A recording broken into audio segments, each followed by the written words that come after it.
Саламатсыздар ма балалар? Бүгін сіздермен бірге қазақ тілі 1-ші бөлім 3-ші сынып 22-ші сабақтың жауаптарын барлығымен бөлісетін боламын. Ендеше сабақты мұқият соңына дейін қарап отырыңыздар.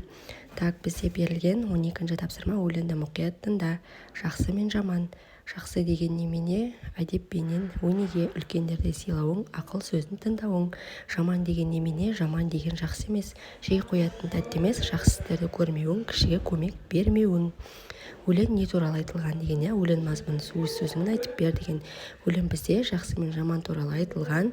Так, бұл жерде жақсы сөздерге үлкенді сыйлау, жақсы қасиеттер жатады, ал жаманға жаңағы ұрлық жасау, немесе біреуге қастандық жасау деген сияқты жаман қасиеттер жатады. Сондықтан да сіздер балалар жаман емес, жақсы қасиетке иемденуге тырысыңыздар.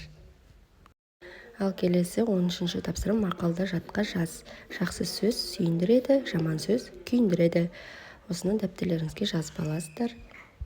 Ал келесі біздегі 14-ші тапсырма сөйлемдерге тиісті тыныс белгіні қойып, көшіріп жаз делінген. Бізде ол шынында да жақсы бала. Рас, ол өте көп біледі. Бұл тапсырманы орындамағансың ау сірә. Қандай тыныс белгісін қойдың? Неліктен? Ойыңды дәлелдеуді үйрен. Бұл қыстырма сөз.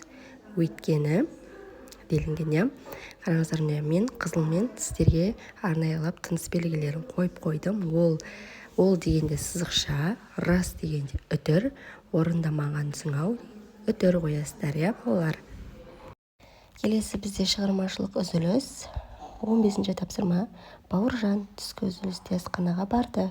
Адам көп екен. Кезекте тұрғандардың арасынан кимелеп кіріп кетті.